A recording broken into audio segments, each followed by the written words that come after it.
ಸಮುವೇಲನ ಗ್ರಂಥದಿಂದ ವಾಚನ. ಅಧ್ಯಾಯ 6. ಮರಳಿ ಬಂದ ಮಂಜೂಷ. ಸರ್ವೇಶ್ವರನ ಮಂಜೂಷ ಫಿಲಿಸ್ಟಿಯರ ದೇಶದಲ್ಲಿ 7 ತಿಂಗಳಿತ್ತು.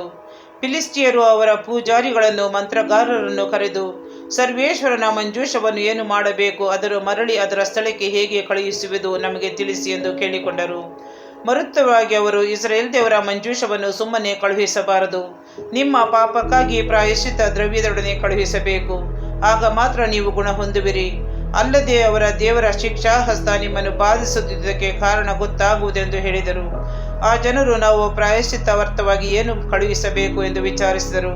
ಅದಕ್ಕೆ ಅವರು, ನಿಮಗೂ ನಿಮ್ಮ ರಾಜರುಗಳಿಗೂ ಒಂದೇ ವಿಧವಾದ ವ್ಯಾಧಿ ಇರುವುದರಿಂದ ನಿಮ್ಮ ರಾಜರುಗಳ ಸಂಖ್ಯೆಗೆ ಸರಿಯಾಗಿ 5 ಬಂಗಾರದ ಗಡ್ಡೆಗಳನ್ನು ಹಾಗೂ 5 ಬಂಗಾರದ ಇಲಿಗಳನ್ನು ಮಾಡಿಸಬೇಕು. ನಿಮ್ಮ ದೇಶ ನಿವಾಸಿಗಳ ವಿನಾಶಕ್ಕೆ ಕಾರಣವಾಗಿರುವ ಈ ಗಡ್ಡೆಗಳ ಹಾಗೂ ಇಲಿಗಳ ರೂಪವನ್ನು ಚಿನ್ನದಿಂದ ಮಾಡಿಸಿ ಇಸ್ರಾಯೇಲ್ ದೇವರಿಗೆ ಬಹುಮಾನವಾಗಿ ಕೊಡಿ. ಆಗ ಆತನ ಶಿಕ್ಷಾಹಸ್ತ ನಿಮ್ಮನ್ನು, ನಿಮ್ಮ ದೇವತೆಗಳನ್ನು ಹಾಗೂ ಪ್ರಾಂತ್ಯಗಳನ್ನು ಬಿಟ್ಟು ಹೋಗಬಹುದು. ಈಜಿಪ್ಟಿನವರಂತೆ ಆಗಲಿ ಫರೋಹನಂತೆ ಆಗಲಿ ನೀವೇಕೆ ನಿಮ್ಮ ಹೃದಯಗಳನ್ನು ಕಠಿಣಪಡಿಸಿಕೊಳ್ಳಬೇಕು? ಇಸ್ರಾಯೇಲರನ್ನು ಕಳುಹಿಸಲಲ್ಲದ ಆ ಈಜಿಪ್ಟಿನವರನ್ನು ಸರ್ವೇಶ್ವರನು ಎಷ್ಟೋ ವಿಧವಾಗಿ ಬಾಧಿಸಬೇಕಾಯಿತಲ್ಲವೇ? ಈಗ ನೀವೊಂದು ಹೊಸ ಬಂಡಿಯನ್ನು ಮಾಡಿಸಿರಿ, ಅದಕ್ಕೆ ಹಾಲು ಕರೆಯುವ ಮತ್ತು ಎಂದೂ ನೊಗ ಹೊರದ 2 ಹಸುಗಳನ್ನು ಹೂಡಿಸಿರಿ. ಆ ಬಂಡಿಯ ಮೇಲೆ ಸರ್ವೇಶ್ವರನ ಮಂಜೂಷವನ್ನು ಹಾಗೂ ನೀವು ಪ್ರಾಯಶ್ಚಿತ್ತಾರ್ಥವಾಗಿ ಕೊಡುವ ಬಂಗಾರದ ವಸ್ತುಗಳೆಲ್ಲ ಚಿಕ್ಕ ಪೆಟ್ಟಿಗೆಯನ್ನು ಇಡಿ. ಬಳಿಕ ಆ ಬಂಡಿಯನ್ನು ಹೊರಡಿಸಿ ಹೋಗಬಿಡಿ. ಆ ಹಸುಗಳ ಕರುಗಳನ್ನು ಮನೆಗೆ ತೆಗೆದುಕೊಂಡು ಹೋಗಿ ಬಂಡಿ ಹೋಗುವ ದಾರಿಯನ್ನು ಗಮನಿಸಿರಿ. ಅದು ತಾನಾಗಿ ಸ್ವದೇಶದ ದಾರಿ ಹಿಡಿದು ಬೇತ್ಷೆಮೆಷಿನ ಕಡೆಗೆ ಹೋದರೆ ಈಗ ಬಂದಿರುವ ಕೇಡನ್ನು ಕಳುಹಿಸಿದವರ ಸರ್ವೇಶ್ವರನೆಂದು ತಿಳಿಯಿರಿ. ಬಂಡಿಯ ಮಾರ್ಗವನ್ನು ಹಿಡಿಯದಿದ್ದರೆ ಆ ಸರ್ವೇಶ್ವರನ ಹಸ್ತ ನಮ್ಮನ್ನು ಮುಟ್ಟಲಿಲ್ಲ. ಈ ಕೇಡು ಆಕಸ್ಮಿಕವಾಗಿ ಬಂದಿದೆ ಎಂದು ತಿಳಿದುಕೊಳ್ಳಿ ಎಂದು ಹೇಳಿದರು. ಫಿಲಿಸ್ಟಿಯರು ಅದೇ ಪ್ರಕಾರ ಮಾಡಿದರು. ಹಾಲು ಕರೆಯುವ 2 ಹಸುಗಳನ್ನು ತೆಗೆದುಕೊಂಡು ಬಂಡಿಗೆ ಹೂಡಿದರು. ಅವುಗಳ ಕರುಗಳನ್ನು ಮನೆಯಲ್ಲೇ ಕಟ್ಟಿ ಹಾಕಿದರು. ಸರ್ವೇಶ್ವರನ ಮಂಜೂಷವನ್ನು ಮತ್ತು ಚಿನ್ನದ ಇಲಿಗಳು ಗಡ್ಡೆಗಳು ಇದ್ದ ಚಿಕ್ಕ ಪೆಟ್ಟಿಗೆಯನ್ನು ಬಂಡಿಯಲ್ಲಿ ಇಟ್ಟರು. ಕೂಡಲೇ ಆ ಹಸುಗಳು ಬೇತ್ಷೆಮೆಷಿನ ರಾಜಮಾರ್ಗವನ್ನು ಹಿಡಿದು ಅಂಬಾ ಎನ್ನುತ್ತಾ ನೆಟ್ಟಗೆ ಮುಂದೆ ಸಾಗಿದವು. ಎಡಕ್ಕಾಗಲಿ ಬಲಕ್ಕಾಗಲಿ ತಿರುಗಲಿಲ್ಲ. ಫಿಲಿಸ್ಟಿಯ ರಾಜರುಗಳು ಬೇತ್ಷೆಮೆಷಿನ ಎಲ್ಲಿಯವರೆಗೂ ಅವುಗಳ ಹಿಂದೆ ಹೋದರು. ಬೇತ್ಷೆಮೆಷಿನವರು ಅಲ್ಲಿನ ತಗ್ಗಿನಲ್ಲಿ ಗೋಧಿ ಬೆಳೆಯನ್ನು ಕೊಯ್ಯುತ್ತಿದ್ದರು. ಕಣ್ಣೆತ್ತಿ ಸರ್ವೇಶ್ವರನ ಮಂಜೂಷವನ್ನು ನೋಡಿ ಬಹಳ ಸಂತೋಷಪಟ್ಟರು.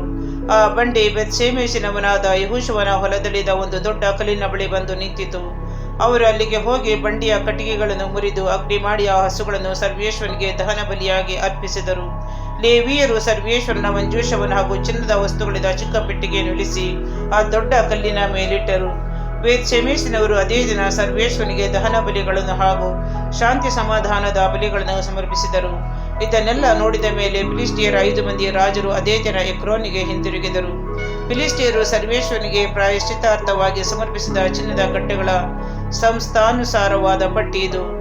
ಆಸ್ಟೋತ್, ಗಾಜಾ ಪರವಾಗಿ 1, ಅಷ್ಕೆಲೋತ್ ಪರವಾಗಿ 1, ಗತ್ ಪರವಾಗಿ 1 ಹಾಗೂ ಎಕ್ರೋನ್ ಪರವಾಗಿ 1. ಅವರು ಕಳುಹಿಸಿದ ಬಂಗಾರದ ಇಲಿಗಳು ಫಿಲಿಸ್ಟಿಯರ 5 ಮಂದಿ ರಾಜರ ಅಧೀನದಲ್ಲಿದ್ದ ಎಲ್ಲ ಪುಟ್ಟ ಗ್ರಾಮಗಳ ಹಾಗೂ ಕೋಟೆ ಪೇಟೆಗಳ ಸಂಖ್ಯೆಗೆ ಸರಿಯಾಗಿದ್ದವು. ಸರ್ವೇಶ್ವರನ ಮಂಜೂಷವನ್ನು ಇಡಲಾಗಿದ್ದ ದೊಡ್ಡ ಕಲ್ಲು ಇಂದಿನವರೆಗೂ ಬೇತ್ಷೆಮೆಷಿನ ಯೆಹೋಶುವನ ಹೊಲದಲ್ಲಿ ಸಾಕ್ಷಿಯಾಗಿ ನಿಂತಿದೆ. ಮಂಜೂಷವನ್ನು ತೆರೆದು ನೋಡಿದ ಬೇತ್ಷೆಮೆಷಿನವರಾದ 70 ಮಂದಿಯನ್ನು ಸರ್ವೇಶ್ವರ ನಾಶ ಮಾಡಿದರು. ಈ ವಿನಾಶಕ್ಕಾಗಿ ಬೇತ್ಷೆಮೆಷಿನವರು ಗೋಳಾಡಿದರು. ಕಿರ್ಯಾತಯಿಮಿನಲ್ಲಿ ಮಂಜೂಷ. ಪರಮಪಾವನ ದೇವರಾದ ಸರ್ವೇಶ್ವರ ಮುಂದೆ ಯಾರು ತಾನೇ ನಿಂತಾರೋ? ಇನ್ನು ಮುಂದೆ ಇವರು ಹೋಗತಕ್ಕ ಸ್ಥಳ ಯಾವುದೆಂದು ಮಾತಾಡಿಕೊಂಡರು ಜನರು. ಕಿರ್ಯಾತಯಿಮಿನ ಬಳಿಗೆ ದೂತನನ್ನು ಕಳುಹಿಸಿ, ಫಿಲಿಸ್ಟಿಯರು ಸರ್ವೇಶ್ವರನ ಮಂಜೂಷವನ್ನು ಕಳುಹಿಸಿದ್ದಾರೆ, ನೀವು ಬಂದು ಅದನ್ನು ತೆಗೆದುಕೊಂಡು ಹೋಗಿ ಎಂದು ತಿಳಿಸಿದರು.